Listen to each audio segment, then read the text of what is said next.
Once upon a time, a girl with moonlight in her eyes put her hand in mine and said she loved me so.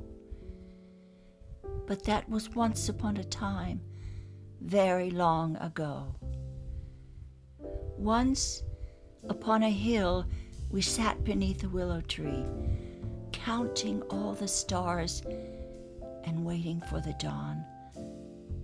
But that was once upon a time. Now the tree is gone. How the breeze ruffled through her hair, how we always laughed as though tomorrow wasn't there. We were young and didn't have a care. Where did it go? Once upon a time. I've often thought that it's a really good thing that none of us know when we're children what the future is going to bring for us, because our lives usually don't turn out to be what they want it to be. We have a lot of things that happen in our lives that are so unexpected. That has happened to me, and I'm sure that has happened to you as well. I grew up in an industrial town in southeastern Ohio. My parents brought me there when I was probably, I think, around 8 years old. And I always didn't like that town. I always didn't like it. I couldn't wait to leave when I was 18, and I kept dreaming of the days when I could leave there. But I was talking with a friend of mine. I have one friend that I grew up with way back when in that industrial town. And now, isn't it a shame that at 84 years old, I am now finally appreciating my life way back when, after World War II, in that grimy, Rust Belt industrial town.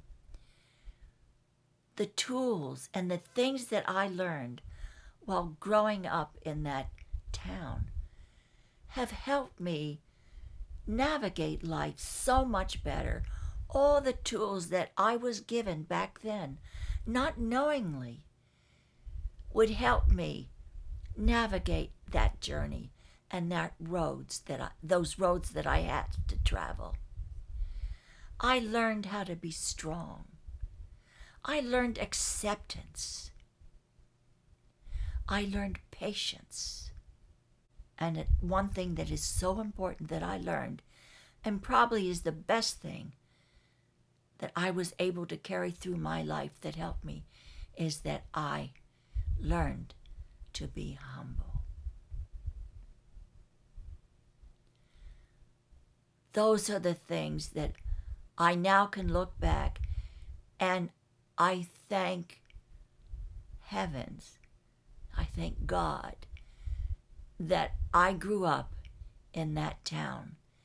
Because had I not grown up there, I may not have been able to navigate the roads that I have had to travel so well in my life. It was 1948 and World War II was over. The world was changing. Urban migration escalated, and our town continued to grow. People were leaving the farms in the outlying areas of the valley to cash in on the union wages and the good life the local mills provided. Our family was one of them. The lyrics that I read to you at the opening of this video came from a Broadway show, A Girl with Moonlight in Her Eyes. And that's a song that my first husband, Jennings, used to sing to me all the time. And when I hear it now, I do cry. I absolutely have to be honest with you, I cry whenever I hear that song.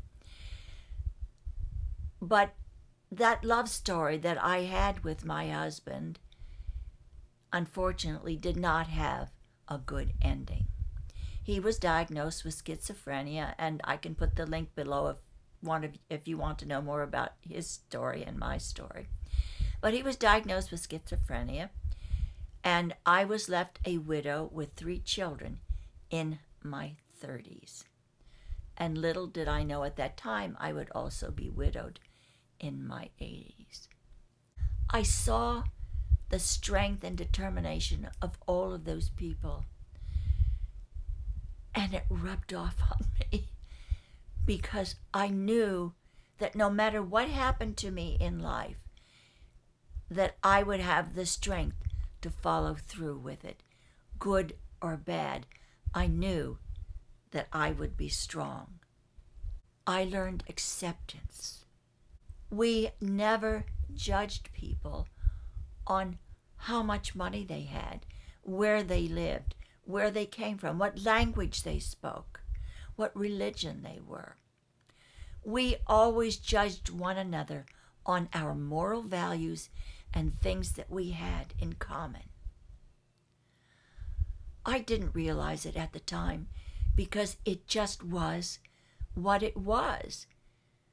But I now realized what a bonus it was for me to grow up with all kinds of people from all walks of life and all backgrounds.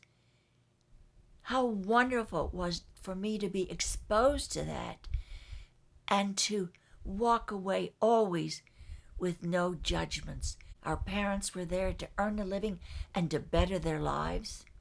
I am so grateful now that I was able to grow up in a community and in a town where acceptance was the norm. Patience. I learned patience probably from my parents, especially my mother. I saw them work so very hard every single day to put money away so that they could buy that first brand new car, so that they could buy their first brand new house. They had a goal that they were working toward, and they were determined to follow that path. And I was the worst because I was so impatient as a child. I never could wait for anything. I wanted everything now. Everything now. And my mother used to tell me, and I don't know how much of that rubbed off on me, but she said, Sandra, do not rush your life. Have patience. In time, it will come. And boy, was she right. I have had to have so much patience in my life, and I'm sure you do if you've had a job, if you've been a parent, if you've had any dream that you couldn't have right now and you had to have patience to wait for. That patience quality has served me so well. Probably the fourth thing and the most important thing that I learned living in that town along the Ohio River was to be humble. You have to be grateful for what you have right now, whether it's a small little piece of something or whether it's a great big piece of something. You can never define who you are by material things. We are all the same inside.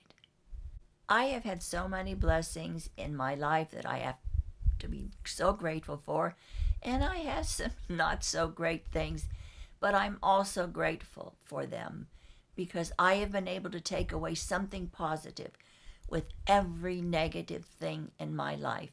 And I learned that from growing up in that Rust Belt industrial town in the Midwest, along the river, the Ohio River. I truly have lived a yin and yang life. And I never ever thought that it would take me so long to sit back and realize and to understand the town that I so quickly wanted to run from has given me attributes that have helped me navigate in my life. What is your story? What is your journey? And what are the important things that you think have helped you navigate in your life? So many times I have asked myself, why me? Why me? but it's not mine to ask. It's the journey that it was meant to be. Thank you so much for being here with me today. And I do hope that you will think about this and try to think about the 4 things that I've talked about today, and whether or not where you grew up and things in your life have also given you the same attributes. Let's all share the love, and let us so pray for peace. And please, I'm so happy to have you here, and I'm grateful for each and every one of you. And I do hope that you have a wonderful week, and I hope that you will subscribe and come back again to see me on next Tuesday. Take care, and please know that you are truly loved.